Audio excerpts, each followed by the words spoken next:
정부의 1기 신도시 종합계획이 2년 뒤로 연기되면서 평촌 지역을 비롯한 대상 지역 주민들이 크게 반발하고 있습니다. 경기도는 민간이 참여하는 전담 조직을 만들고 재개발과 리모델링 사업을 지원하는 등 자체 방안을 마련하기로 했습니다. 오산시가 시민들의 목소리를 듣는 게시판을 5년째 중단하고 있습니다. 소통에 목마른 주민들이 볼멘 소리를 내고 있지만 정작 지자체에서는 모르겠다는 답변만 돌아오고 있습니다. 집중 취재했습니다. 최근에 내린 집중호우로 안산 갈대습지공원이 큰 피해를 입었습니다. 경기도가 조성 중인 세계정원 경기가든 공사 현장에서 토사가 유입된 건데 공원이 더 훼손되지 않도록 복구가 시급한 상황입니다. 위클리 주요 뉴스입니다.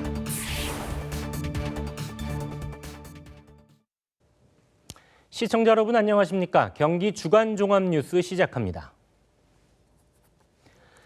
정부가 1기 신도시 재정비 사업 계획을 오는 2024년에 수립하겠다고 밝힌 것을 두고 평촌 신도시를 비롯한 1기 신도시 주민들이 단단히 뿔이 났습니다.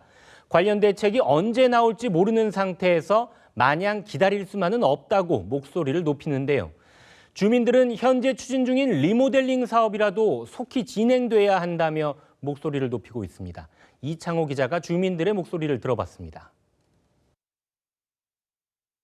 1기 신도시 종합계획을 2024년 이후에 마련하겠다는 정부 발표가 있은 뒤 평촌 신도시 주민들은 당혹감을 감추지 못하고 있습니다. 정부의 특별법 제정에 재건축 허용과 리모델링 규제 완화 등의 내용이 담길 것이란 기대가 완전히 무너져 내렸기 때문입니다. 리모델링을 추진하고 있는 평촌 신도시 한 아파트 단지에서는 정부의 결정이 늦어지면서 추진위원회 구성부터 혼란을 겪고 있다며 불만을 토해냈습니다. 최근에 어떤 발표된 내용을 보더라도 앞으로 2년 뒤에 어떤 결정을 하겠다 하니 더 혼란이 빠진 상태가 됐습니다. 그래서 저희들이 요즘 준비하는 입장으로서는 상당히 많은 조금 어떤 확정적인 결정이 나온다면 편하게 일을 할 텐데 그러지 못함에 있어서 굉장히 지금 답답한 실정입니다. 원래는 저희들은 리모델링을 갖다가 조합을 구성하기 위해서 주민들 다 선호해서 리모델링 조합까지 구성된데도 불구하고 이런 여러 가지 정책들의 혼선을 빚음으로 인해가지고 주민들 간의 어떤 재건축파, 리모델링파로 이렇게 나누어져 가지고 주민들 간의 이슈 사항이 많이 발생하고. 그렇다고 정부 정책만 마냥 바라보고 있을 순 없다는 입장입니다. 정부가 2024년 1기 신도시 종합계획에 재건축을 허용한다 하더라도 짧은 시간에 시행되는 건 사실상 어렵다며 계획을 앞당겨 수립해 줄 것을 요구하고 있습니다. 정비구역을 지정을 또다시 해야 되고 또는 지구 단위 계획을 전면 또 변경을 해야 되고 현재 되어 있는 기반 시설들에 대한 모든 재검토가 이루어져야 되는 그런 상황이 되거든요. 단기적으로 이러한 1기 신도시에 대한 재건축에 대한 것은 향후 한 10년 내지는 20년 후에나 이렇게 가능하지 않느냐. 평촌 신도시 주민들은 이런 상황이라면 리모델링 사업만이 대안이라고 강조합니다. 아파트 노후화로 생활에 불편을 겪고 있는 주민들을 위해서라도 빠르게 진행될 수 있는 리모델링이 바람직하다는 입장입니다. 1기 신도시 아파트들은 이 단기간에 건축을 하다 보니까 사실은 부실한 면이 많이 있습니다. 그래서 배관은 녹이 많이 쓸어 있고 그 다음에 난방도 잘 되지도 않고 누수는 많고 누수 세대는 많고 하는 이러한 여러 가지 문제점이 있기 때문에 리모델링이라는 대안을 생각해 보지 않을 수가 없는 것이고. 평촌 신도시 리모델링 연합회는 리모델링 활성화를 위해 정부와 행정기관이 힘을 모아 수직 증축 규제 완화 등 주택법 시행령을 개정해야 한다고 촉구했습니다. 앞뒤로밖에 못 늘어나니까 동굴형 아파트, 요즘에 흔히 얘기하는 동굴형 아파트가 된다는 얘기를 하는 거죠. 이 사업을 빨리 진행될 수 있게 현재 부족한 주택법에서 빨리 진행될 수 있는 법을 좀 보완을 해서 각 단지들이 좀 빨리 진행을 해서 좀 안락한 주거 환경에서 우리 1기 신도시 주민들이 살 수 있도록. 현재 1기 신도시인 안양 평촌에서는 26개 아파트 단지가 연합회를 구성해 리모델링 사업을 추진하고 있습니다. 이 가운데 단지 한 곳이 승인 절차를 밟고 있으며 올해 안에 첫 번째 사업 승인이 날 경우 리모델링 사업에 탄력이 붙을 것으로 예상됩니다. BTV 뉴스 이창호입니다. 이처럼 일기 신도시 주민들의 반발이 거센 가운데 경기도는 자체 대안을 마련하기로 했습니다. 민간이 참여하는 전담 조직을 만들고 재개발과 리모델링 사업을 지원한다는 방침인데요. 입주민들이 재건축과 리모델링 중 어떤 방식이 좋은지 선택할 수 있도록 객관적인 자료도 제시하겠다고 밝혔습니다. 이어서 박일국 기자가 보도합니다. 경기도가 평촌과 삼본, 분당 등 일기 신도시를 재정비하기 위한 지원 사업을 시작한다고 밝혔습니다. 우선 연말까지 실태 파악을 위한 용역을 진행하고 민관 전담 조직을 구성해 종합계획을 수립할 예정입니다. 김동연 지사는 자신의 SNS를 통해 경기도가 할 일은 하겠다며 사업 의지를 보이면서 경기 지역 국회의원과 함께 관련 특별법까지 추진하겠다고 밝혔습니다. 이미 리모델링이나 재건축을 진행하는 신도시 주민들은 우선 신속한 사업 진행을 기대하는 분위기입니다. 농물의 배관이라든지 시청에 건의를 해서 의뢰를 해서 한다 하지만 지금은 그런 상황도 아니더라고요. 보니까 동률이 거의 다 됐고 그래서 지금은 시에서나 도에서나 어디서 이제 될 수 있으면 빨리. 경기도는 객관적인 분석을 통해 예상 사업비와 분담금 등 기초 자료도 제공하기로 했습니다. 주민들이 재건축과 리모델링 중에서 원하는 것을 선택할 수 있도록 돕는다는 겁니다. 일기 신도시는 아니지만 비슷한 시기에 건축된 노후 아파트 단지에 대한 지원도 함께 검토할 방침입니다. 일기 신도시만이 용적률의 혜택을 받는다는 건 문제가 있는 건 사실입니다. 저희들도 그거는 바라지도 않는 부분이고 지역 특성을 알기 때문에 용적률에 대해서도 서로 의논하고 소통할 수 있는 부분이 됐으면 합니다. 하지만 우려의 목소리도 적지 않습니다. 실제 인허가 권한이 있는 해당 지역 시장이 얼마나 따라줄 것인지 의문이고 사업성 평가가 오히려 주민 갈등을 가져올 것이라는 시각도 있습니다. 사업 핵심인 용적률 상향을 위해선 특별법 제정이 필수인 상황에서 경기도가 얼마나 신속하고 실효성 있는 대안을 마련할 수 있을지 일기 신도시 주민들의 관심이 집중되고 있습니다. BTV 뉴스 박일국입니다. 용인과 수원, 고양, 창원 등 전국의 4개 특례시 시장들이 민선 8기 출범 후 처음으로 한자리에 모여 정기회의를 가졌습니다. 특례시 특별법 제정을 위해 공동 연구 용역을 진행하고 총리실 직속의 특례시 지원기구 구성도 함께 추진하기로 뜻을 모았는데요. 협의회 대표 회장에는 만장일치로 이상일 용인시장이 선출됐습니다. 앵커 리포트입니다. 민선 8기 출범 이후 처음으로 전국의 4개 특례시 시장들이 한자리에 모였습니다. 특례시 시장협의회는 지난해 4월 출범했지만 올해 지방선거에서 4개 특례시 모두 단체장이 바뀌면서 사실상 첫 회동이 이루어졌습니다. 이날 회의에서 이상일 용인시장이 만장일치로 협의회 대표 회장으로 추대됐고 이동환 고양시장은 감사를 맡았습니다. 협의회는 특례시의 실질적인 권한 확보에 뜻을 모았습니다. 인구 100만 이상 대도시가 특례시라는 명칭을 부여받았지만 아직까지 일반 기초자치단체로 지위가 유지되는 법적인 한계를 풀어야 하는 게 급선무입니다.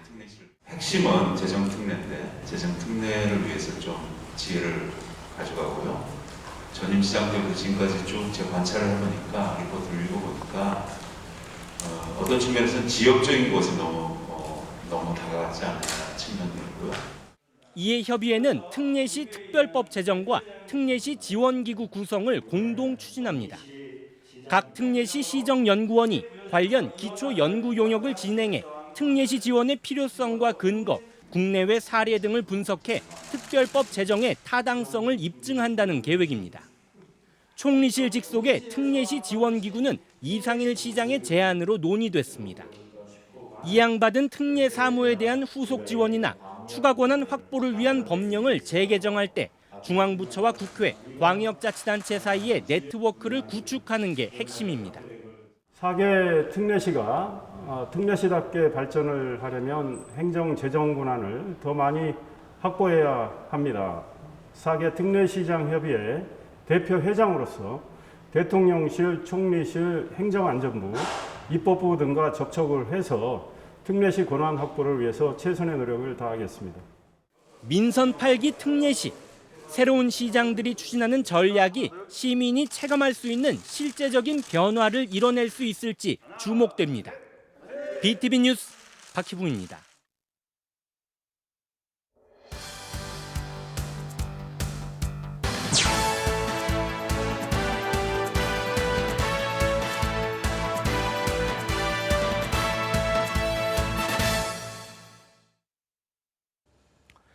도내 대부분의 지자체들은 인터넷 민원 게시판을 운영해 시민들의 목소리를 듣고 있습니다. 시민들이 생활고충이나 의견을 털어놓을 수 있는 온라인 소통 창구인데요.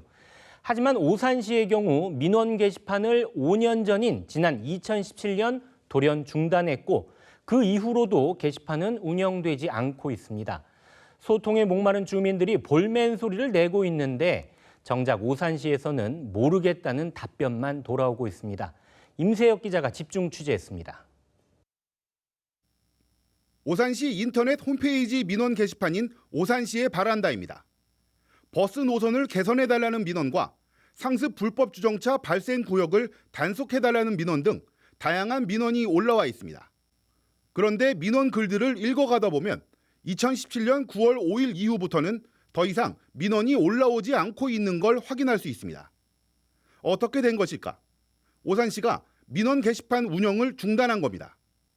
안내를 읽어보면 오산시의 바란다에는 더 이상 민원을 올릴 수 없으며 그 대신에 국민권익위원회가 운영하는 국민신문고를 이용하라고 되어 있습니다. 오산시의 바란다가 국민신문고로 바뀐 셈입니다. 오산시 홈페이지에는 시민소통방이라는 코너도 있는데 혹시나 싶어 들어가 보니 오산시장의 SNS로 연결될 뿐 민원 게시판은 아니었습니다. 그렇다면 오산 시민들은 민원이 있을 경우 국민신문고를 얼마나 이용하고 있는지 직접 들어가 살펴봤습니다. 오산시라는 단어를 검색하니 아무것도 검색되지 않습니다. 그냥 오산이라고만 검색하자 지난 1년간 올라온 민원으로 단 한 건만 검색됩니다. 오산 시민들의 국민신문고 이용률을 미루어 짐작할 수 있습니다. 오산시는 대체 왜 지난 2017년 자체 민원 게시판 운영을 중단해버린 걸까? 이유를 물어보니 오산시 담당자에게선 모르겠다는 대답이 돌아옵니다. 그게 왜 그 운영됐던 게 폐지가 됐는지는 뭐 때문에 폐지가 됐는지 제가 좀 알 수는 없고요. 2017년 이후에 왜 폐지됐는지는 제가 지금 그거에 대해서 말은 할 수가 없고요. 하지만 일부 주민들은 오산시가 정말 모를 리가 있겠냐며 다른 이야기를 하고 있습니다. 오산시의 바란다에 올라왔던 민원이 지역 문제로 떠올라 공론화되며 각종 언론까지 가세하는 상황이 종종 발생하곤 했는데 이 때문에 게시판 문을 닫은 게 아니냐는 겁니다. 아니 귀찮으면 안 만들겠다는 거 아니에요? 게시판에 민원 올라오고 다른 사람들도 그 민원 보고 시끄러워지고 골치 아프니까 옛날에도 그런 일이 좀 있었던 걸로 알고 있거든요. 그래서 아예 사람들 입도 닫고 자기네도 귀도 닫겠다 뭐 그런 거 아니에요? 오산시의 바란다 대신 국민신문고를 이용하라는 것도 말이 되지 않는다고 주민들은 주장합니다. 회원가입과 인증 등을 해야 하는 복잡하고 귀찮은 절차는 둘째치더라도 시청에다가 묻거나 요청해야 하는 일을 왜 중앙정부기관에 해야 하냐는 겁니다. 아니 말이 안 되지 않아요? 오산시청에 민원이 있으면 오산시청에 넣어야지. 주차 단속을 해달라고 국민신문고에 넣는 건 아니잖아요. 오산시청에 해야지. 그리고 국민신문고는 게시판이 아니라 다른 사람의 민원을 못 보거든요. 나하고 같은 민원이 있는 사람이 얼마나 있는지 알 수가 없어요. 게시판보다 안 좋죠. 그러면 오산시와 인접한 이웃 지역들은 어떻게 하고 있을까? 먼저 평택시의 경우 국민신문고 상담신청 코너가 있긴 하지만 그 옆에 시민 한마디라는 민원 게시판을 별도로 만들어 시민들의 민원에 답변하고 행정처리 결과도 알려주고 있습니다. 화성시 역시 국민신문고 상담신청 코너 외에 따로 시민소통광장이라는 민원 게시판을 운영 중입니다. 시민들이 공감한 민원, 이른바 좋아요가 일정 수 이상인 민원에 대해서는 시장이 직접 답변도 해줍니다. 수원시도 국민신문고 상담신청 코너가 있지만 시민이 묻습니다라는 게시판을 추가로 개설해 시민들이 민원을 제기하고 공유하며 토론까지 할 수 있도록 했습니다. 당연히 이제 저희 시랑 시민의 소통을 위한 공간을 마련하기 위해서 그렇게 유지가 되고 있어요. 이제 시민들이 말하기 전에는 저희는 정확하게 알 수는 없으니까 이런 것도 문제라고 생각할 수 있겠구나. 이제 그런 걸 알 수 있는 이제 공간이 되고 있는 거고, 이제 시민분들이 쓰는 내용을 통해서 저희 도움이 될 수도 있고. 오산시와 인접한 이웃 도시들의 이런 행정은 지난 5년간 자체적인 인터넷 민원 창구가 없었던 오산시와 분명히 대조되고 있습니다. 취재가 이어지자 오산시 측은 타 지자체와 같은 홈페이지 민원 게시판 설치를 검토하겠다고 밝혔습니다. BTV 뉴스 임세혁입니다. 시흥시 의회는 최근 의원들을 대상으로 행정사무감사와 예산심사 등을 위한 역량 강화 교육을 진행했습니다. 그런데 일부 의원들이 비슷한 내용의 교육을 또 받겠다며 제주도로 세미나를 계획해 다녀왔습니다. 코로나 시국에 물난리까지 겹쳤는데 민생은 뒷전인지 의문입니다. 김성원 기자의 단독 보도입니다. 시흥시 의회 의원들은 22일 의정 역량 강화 교육을 받았습니다. 교육 내용은 행정사무감사 전략과 예결산 심사 절차 등이었습니다. 다음은 취재진이 입수한 자료입니다. 이틀 뒤인 24일부터 26일까지 시의원 16명 가운데 6명은 추가 교육을 위해 제주도로 특별 세미나를 떠난다는 내용입니다. 그런데 세미나 주제를 보면 의문이 나옵니다. 기존 교육과 유사한 예산과 행정사무감사 기법을 배운다는 겁니다. 같은 성격의 교육을 이미 받았는데 제주도에서 또 교육을 받겠다는 것으로 이해됩니다. 의원 1명의 교육비는 106만 8천 원, 6명이 2박 3일 동안 총 640여만 원의 예산을 사용합니다. 기초의원들이 세미나를 가는 것은 통상적인 일입니다. 하지만 이번 사안은 예산 낭비라는 비판이 나옵니다. 굳이 제주도까지 가가지고 똑같은 교육 내용을 다시 한번 교육한다는 건 누가 보더라도 상식적이지 않죠. 불필요한 일이라고 생각합니다. 불필요한 일에 예산을 쓰는 건 예산 낭비라는 비판을 피할 수 없죠. 시흥시 의회의 이번 세미나는 신청자에 한해 가는 것으로 파악됐습니다.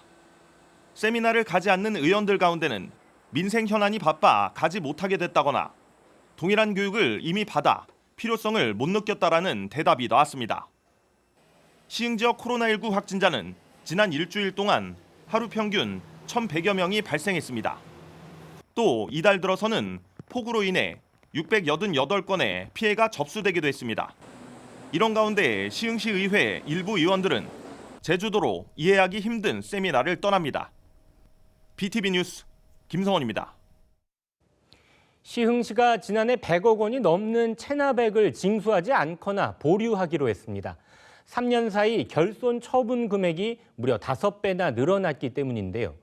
재산이 없거나 일정 기간이 지나 체납액을 받지 못하고 있다는 건데 지나친 관용이 아니냐는 비판도 나옵니다. 김성원 기자입니다.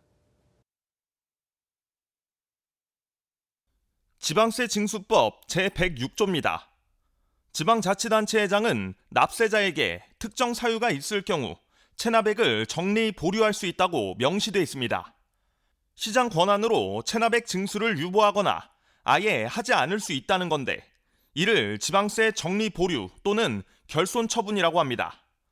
취재진이 입수한 시흥시 지방세 결손 처분 현황입니다. 지난 2017년부터 2019년까지 20억 원이었던 금액이 2020년에 80억 원으로 늘었고 지난해에는 무려 100억 원을 넘겼습니다. 3년 사이 못 받을 수 있는 체납액이 5배가량 늘어난 겁니다. 이유를 알아봤더니 재산이 없어 징수할 수 없다고 판단된 경우가 가장 많았고 시효가 지나거나 배분 금액이 적은 경우가 뒤를 이었습니다. 그런데 결손 처분 금액이 큰 폭으로 뛴 2019년에서 2020년 사이 무재산으로 인정된 체납자가 대폭 는 것으로 파악됐습니다. 2019년 1,400여 명에서 1년 후에는 6,100여 명으로 늘면서 4.4배가량 폭증했고 지난해에도 6,400여 명이 추가로 무재산 판정을 받았습니다. 상황이 이렇다 보니 시흥시에 지나친 관용이 아니냐는 비판이 나오고 있습니다. 어려운 상황 속에서 성실하게 세금을 내는 시민들이 박탈감을 느낄 수 있다는 겁니다. 지방자치단체의 장이 단독으로 납세 의무를 소멸시키는 행정처분으로 2년 연속 100억 원을 초과하는 결손 처분이 발생한 것은 바람직하지 않다고 봅니다. 성실하게 세금을 납부하는 대다수 시민에게 상대적 박탈감을 줄 수 있습니다. 이에 대해 시흥시 관계자는 코로나19를 겪으며 경제 사정이 어려운 경우가 많아 민생 안정을 위해 경기도에서 내려온 조치를 이행한 것이라고 밝혔습니다. 다만 무재산 대상자라고 해도 주기적으로 조사해 추가 재산이 발견되면 징수 조치에 나설 예정이라고 덧붙였습니다. 경제가 어려워지면서 실제로 세금을 내지 못하는 현실에 마주한 시민들도 적지 않을 것으로 보이는 상황. 시흥시는 고액 상습 체납자에 대해선 강력한 징수 활동에 나서고 필요할 경우 고발 조치까지 진행할 예정입니다. BTV 뉴스 김성원입니다. 안산 단원경찰서가 올해 상반기 전화 금융사기 사건을 집계한 결과 모두 89건 20억 4천만 원의 피해가 발생한 것으로 나타났습니다. 안산 지역에서만 월 평균 14.8건, 3억 원이 넘는 피해가 발생하고 있는 건데요. 전화 금융사기는 돈을 빼앗기는 피해자뿐만 아니라 자신도 모르게 사기에 가담해 범죄자가 될 수 있기 때문에 각별한 주의가 필요합니다. 이재문 기자가 보도합니다. 안산에 사는 60대 신모 씨는 지난 4월 문자 메시지 하나를 받았습니다. 코로나19로 어려움을 겪는 사람들을 위한 저금리 대출이 나왔으니 혜택을 받으라는 안내였습니다.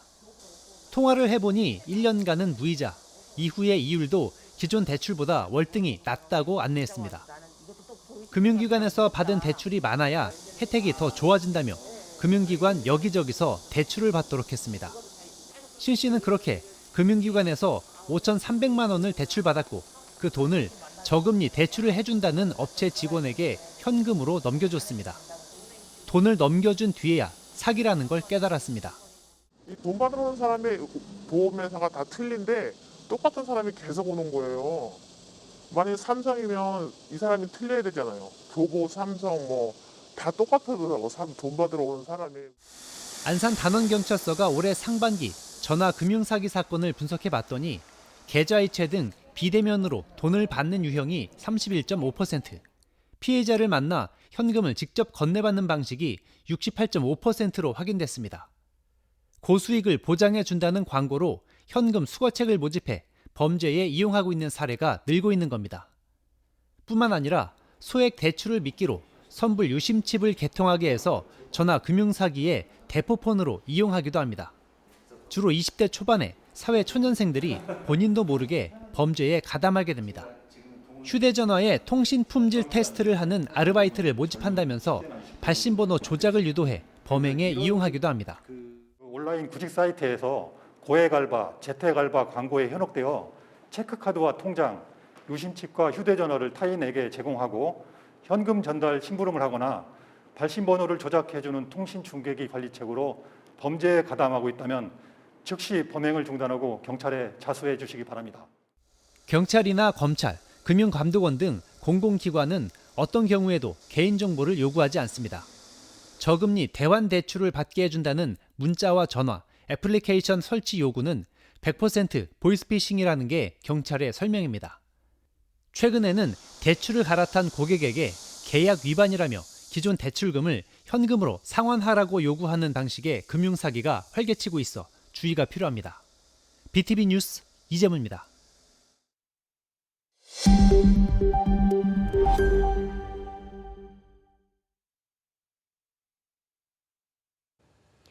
최근 내린 집중호우로 안산 갈대습지공원이 큰 피해를 입었습니다. 인근에 경기도가 조성 중인 세계 정원 경기가든 공사 현장에서 토사가 쏟아져 내린 건데요. 천연기념물인 수달과 삭이 살고 있는 공원이 더 훼손되지 않도록 시급한 복구와 조치가 필요한 상황입니다. 이재문 기자가 다녀왔습니다. 세계 정원 경기가든 공사 현장입니다. 지난 9일 비가 내리는 가운데 누런 흙탕물이 곳곳에 고여 있습니다. 보인 흙탕물은 물꼬를 따라 어디론가 흘러갑니다. 계곡처럼 흐르는 토사는 어디로 갔을까? 공사 현장 바로 옆에 있는 안산 갈대습지 공원입니다. 습지에 토사가 쌓여 진흙밭이 됐습니다. 토사가 유입된 지 보름이 지나면서 습지에 서식하던 개구리밥을 비롯한 다양한 식물들은 온데간데 없고 온통 마름만 자라고 있습니다. 빽빽하게 습지를 뒤덮은 마름은 더위에 썩어가고 있습니다. 숨을 쉬어야 할 습지에 마름이 뚜껑을 닫아버린 격입니다. 이 때문에 수질 정화 기능은 상실됐고 갈대습지 공원의 생태계 파괴도 우려되고 있습니다. 빨리 준설 안 하게 되면 수질에 대한 문제가 있을 거고, 또 두 번째로 이런 생태계에 대한 문제가 될 거고, 또 먹이를 찾는 수달이나 삭들 이런 것들에 대해 또 문제가 될 수 있을 거고, 그래서 빨리 정리를 하고 물을 또 빨리 순환해야 되는데 지금 현재 전혀 손을 못 대고 있어요. 옛 시와 쓰레기 매립장에 흙을 덮어 경기도가 세계정원 경기가든을 조성하고 있는데 토사 유출을 막지 못한 겁니다. 이번 수해뿐만 아니라 2년 전부터 공사장에 쌓아놓은 흙이 비가 올 때마다 갈대습지 공원으로 흘러들고 있습니다. 경기도 의원들이 현장을 방문해 피해의 심각성을 확인했습니다. 경기도가 발빠른 복구에 나설 수 있도록 하겠다는 입장입니다. 당장 예산을 추경에 마련해가지고 피해 복구 및 정상화를 위해서 예산을 투입할 수 있도록 지금 현장에서 우리 상임위원장 및 도의원들이 그런 말씀을 해주셨습니다. 죽음의 호수로 불렸던 시와호의 수질 개선을 위해 조성한 안산 갈대습지 공원은 국내 최초의 대규모 인공습지입니다. 천연기념물 수달과 살기 서식하고 있을 정도로 건강한 생태계를 유지하고 있습니다. 생태계 파괴를 막기 위한 준설 등 발빠른 복구와 함께 피해가 반복되지 않도록 세계정원 경기가든의 토사 유출 방지 대책까지 면밀하게 살펴봐야 할 것으로 보입니다. BTV 뉴스 이재문입니다. 이 시화호가 또 다른 이유로도 몸살을 앓고 있습니다. 지난 집중호우로 많은 양의 쓰레기가 유입됐기 때문인데요. 생활 쓰레기와 공사장 폐기물이 쌓여가며 생태계를 파괴시켜가고 있습니다. 정화 작업이 시급한 상황입니다. 이어서 김성원 기자입니다. 버려진 소주병이 곳곳에 널브러져 있습니다. 플라스틱 용기는 발에 치일 정도로 많습니다. 알 수 없는 액체가 담긴 병이 있는가 하면 화물차 타이어도 보입니다. LPG 가스통까지 버려져 있는 이곳은 시흥시 시화호 일대. 거북섬에서 약 2km 떨어진 곳에 대량의 쓰레기가 쌓여 있습니다. 거리에 무분별하게 버려진 쓰레기가 대부분이지만 공업용 폐기물도 적지 않습니다. 작은 개부터 철새들의 보금자리는 처참한 모습으로 전락했습니다. 이곳에서는 저새와 황조롱이 등 천연기념물 조류가 발견되기도 합니다. 이 새들이 플라스틱과 납 등을 먹을 경우 생명에 큰 위협이 될 수 있습니다. 이곳에 쓰레기가 쌓이기 시작한 것은 이달 초부터입니다. 수차례 폭우가 내리면서 육지에 있던 쓰레기들이 흘러들었습니다.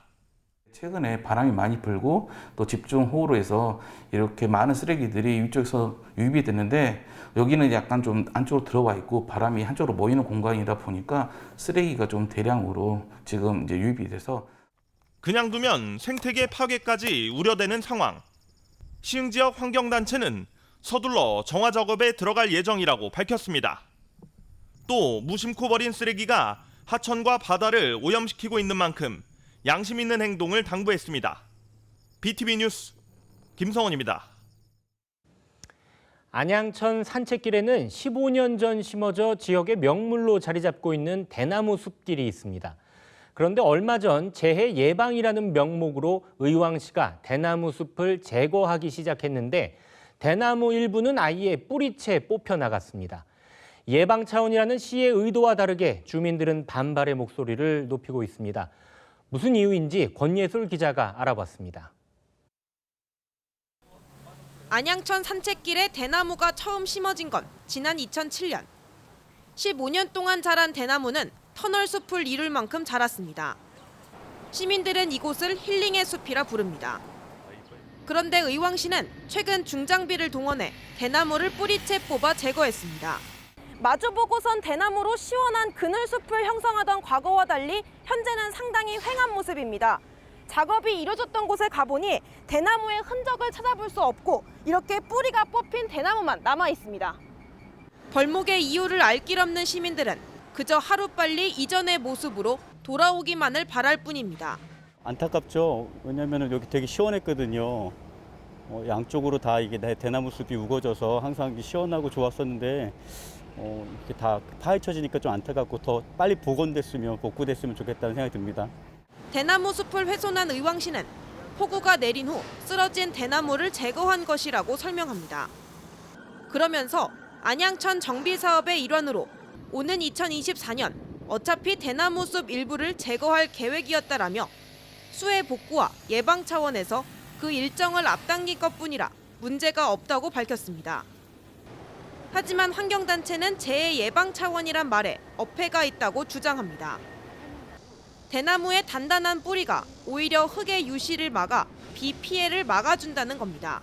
2020년도에 그 54일간의 긴 장마에도 버텼고 이번 기록적인 폭우에도 거의 피해 없이 자리 잡은 걸 보면 재예방 목적으로 이 대나무가 베어졌다라고 하지만 좀 지나친 그 의왕시의 판단이 아니었나라고 생각이 되어집니다. 한편 대나무 숲 제거가 수반되는 안양천 정비 사업 자체를 지적하는 목소리도 나옵니다.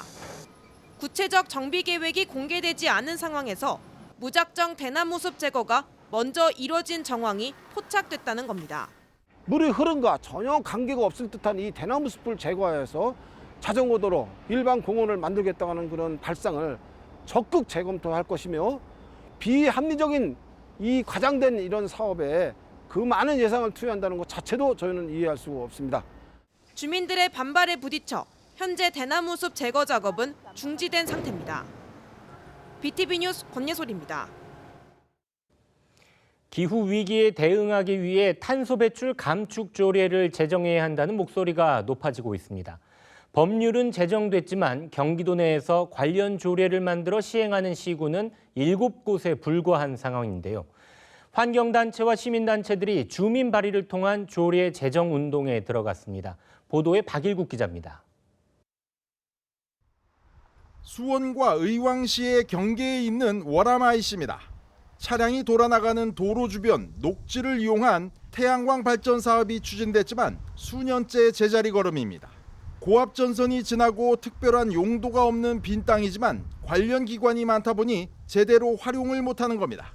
이해 당사자가 경기도의 다른 과, 그다음에 수원시, 그다음에 의왕시 이렇게 있는 거예요.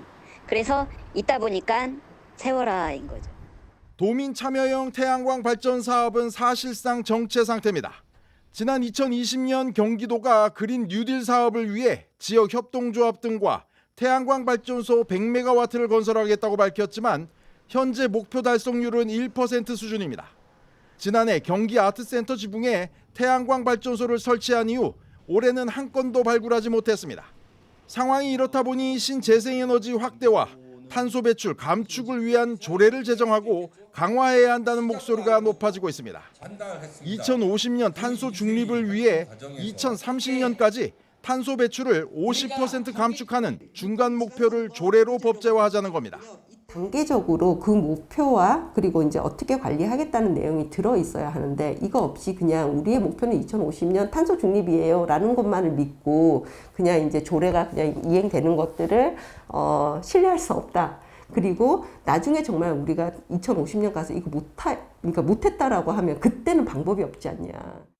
환경단체와 시민단체들은 탄소 배출 50% 감축과 책임자를 부지사급으로 규정하는 경기도 조례 개정안을 주민 발의를 통해 의회에 상정할 예정입니다. 법정 필수 인원인 3만 2천 명보다 많은 11만 명의 동의를 목표로 온라인 서명 운동에 들어갔습니다. 조례가 없는 시군에 조례 제정 운동도 시작됐습니다. 수원과 안성 지역은 이미 주민 발의 절차를 밟고 있습니다. 한편 탄소 중립과 관련한 조례를 가지고 있는 도내 지자체는 성남과 군포, 과천 등 7곳에 불과합니다. 그나마 성남을 제외하고는 2030년 감축 목표를 구체적으로 규정한 곳은 없는 상태입니다. BTV 뉴스 박일국입니다. 지난 2003년 8월 22일은 약 4만 7천 메가와트의 전력을 사용해 역대 최대 전력 소비를 기록한 날입니다. 전국적으로 전력 공급이 멈춰서는 블랙아웃 공포에 빠졌었지요. 그날 이후 매년 8월 22일을 에너지의 날로 정해 전국적으로 에너지 절약을 실천하고 있는데요. 안산에서도 밤 9시부터 10분 동안 불을 끄는 소등 행사가 열렸습니다. 이재문 기자입니다. 22일 밤 9시, 아파트 단지마다 하나둘씩 불이 꺼지기 시작합니다. 소등에 동참해달라는 안내방송에 따라 많은 가정에서 불을 껐습니다. 제19회 에너지의 날을 맞아 열린 소등 행사에는 안산시 27개 아파트 단지에서 22,416세대가 참여했습니다. 지난 2008년부터 안산 지역 에너지 시민단체들이 주도해 시작한 에너지 절약 소등 행사는 전국적으로도 손꼽히는 규모입니다. 안산시가 당연히 전국 최대 규모로 참여했다는 얘기가 나올 것 같습니다. 그래서 전국에서 사실 에너지와 관련된 활동을 하는 단체나 기초지자체에서 안산시에 대한 관심이 너무도 많은 게 사실입니다. 올여름 안산시도 기후변화에 따른 집중호우 피해를 입었습니다. 에너지 자립도시, 수소도시를 선도하겠다는 안산시의 정책은 변함없이 추진될 예정입니다.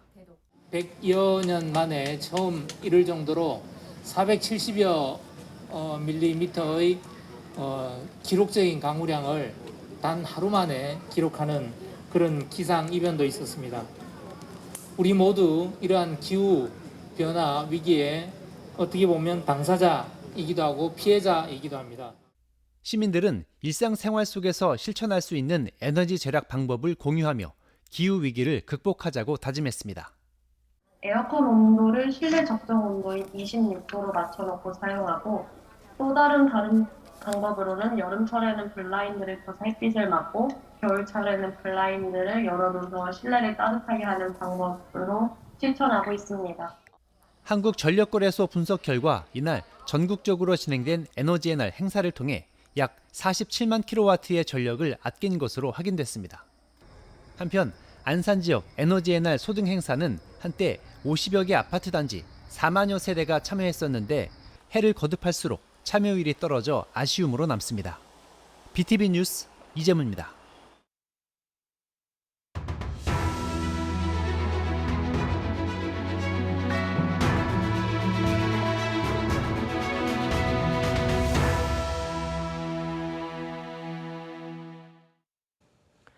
민선 8기가 출범한 지 50일이 지나면서 지자체들은 현안에 대한 정책을 수립해 가고 있습니다. 4년의 공백 이후 돌아온 김성재 의왕시장이 시정에 대한 로드맵을 제시했는데요. 시민 펀드형 도시개발 사업과 지지부진했던 백운 종합병원 유치 등에 대한 구체적인 계획을 들어봤습니다. 권예솔 기자입니다. 김성재 의왕시장의 1호 공약은 시민 참여형 펀드를 조성해 왕곡 복합타운을 개발하고 개발 이익을 시민들과 나눈다는 겁니다. 사업에 참여한 지분만큼 이익을 가져가게 되는데 이때 민간 사업자의 이익을 10% 이내로 제한하고 시민 펀드 비율을 35%로 정할 계획입니다. 다만 현행 제도상 펀드 모집을 지역 단위로 할 수 없게 제한을 두기 때문에 이 문제를 해결해야만 합니다. 김 시장은 관련 기관과의 협의를 통해 이 문제를 풀고 전국 최초의 시민 참여형 도시 개발 사업을 만들겠다고 강조합니다. 어떻게 보면은 지금 잘못된 이 개발 사업에 관행을 끼기 위해서 펀드 방식을 하려고 그러는데 이 문제를 해결하기 위해서 지금 현재 국토부와 금융위원회 이런 관련된 기관하고 협의를 해서 제도 개선을 해달라고 저희들이 요구를 하고 있고. 또 수년째 표류 중인 백운 종합병원 유치 계획도 구체적으로 제시했습니다. 제한적 경쟁 입찰 방식으로 300병상 이상의 종합병원을 유치해 2년 반 내에 백운밸리에 개원하겠다는 계획입니다.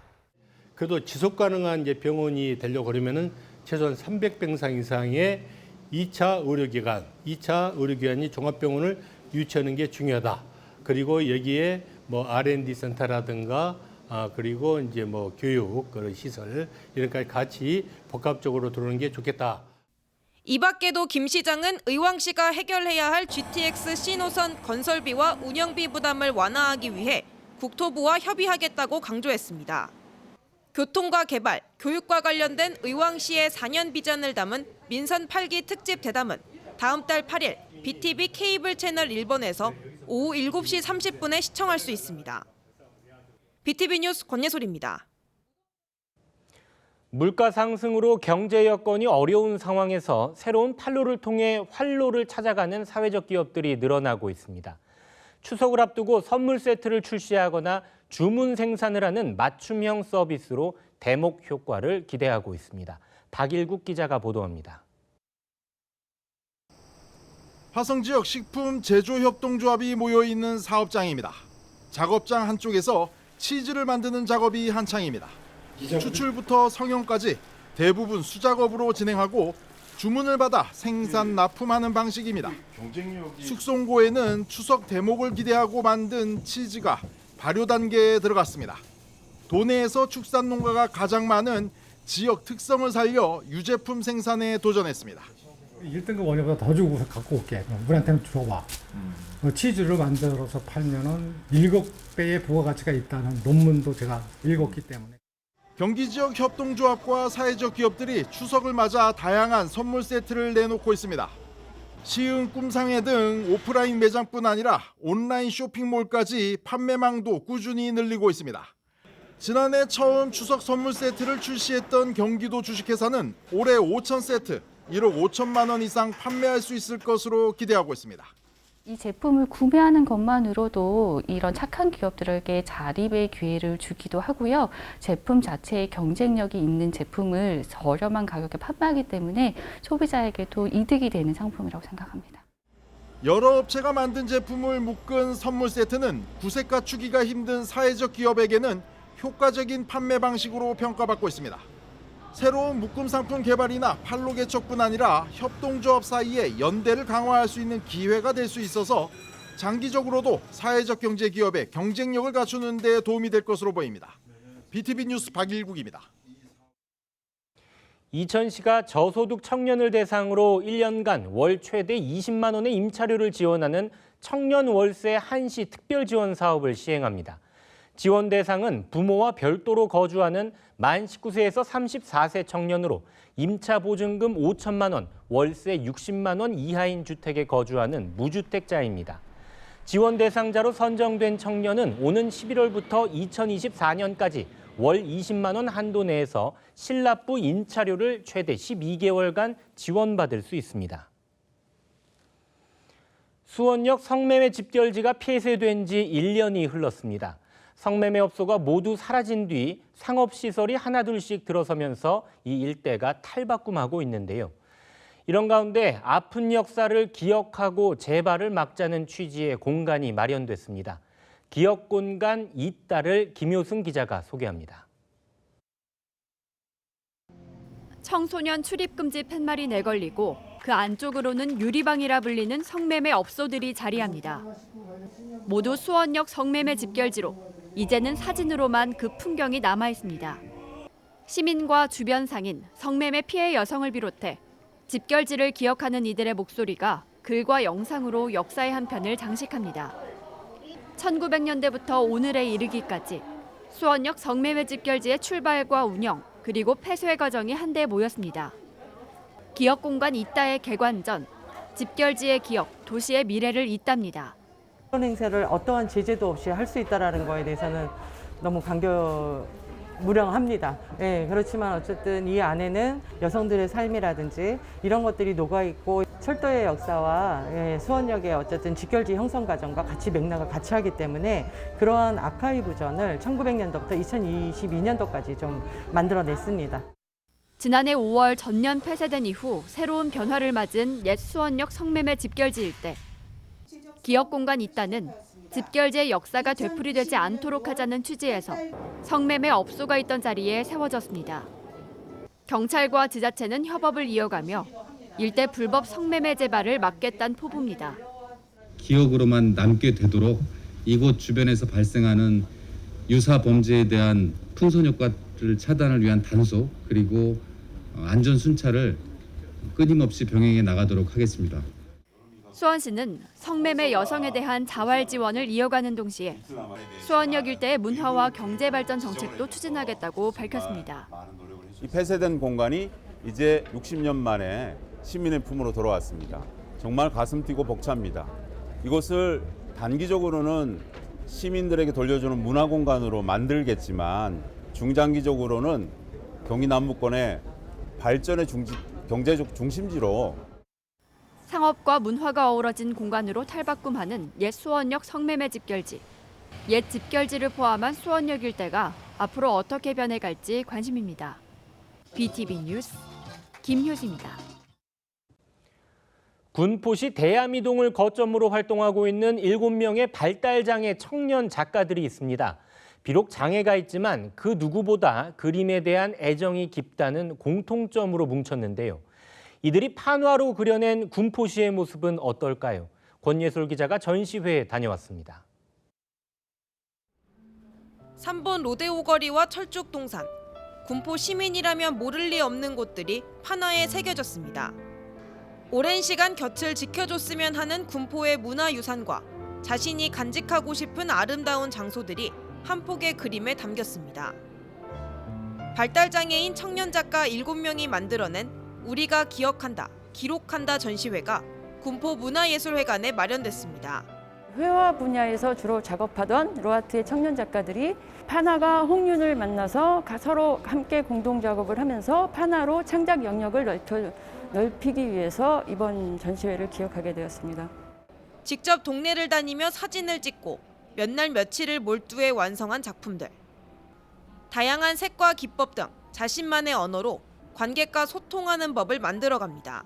같이 살고 있는 군포를 장애인, 비장애인 이런 차별과 편견 없이 경계를 넘어서 다 함께 군포 시민들과 같이 소통하고 우리가 사랑하는 군포를 같이 공유하고 싶어서 이달 말까지 열리는 이번 전시는 발달장애 청년 작가들의 홀로서기를 돕고 비장애인과의 거리를 좁히는 계기가 될 것으로 기대됩니다. BTV 뉴스 권예솔입니다. 이상으로 경기 주간 종합 뉴스를 모두 마칩니다. 시청해주신 여러분 고맙습니다.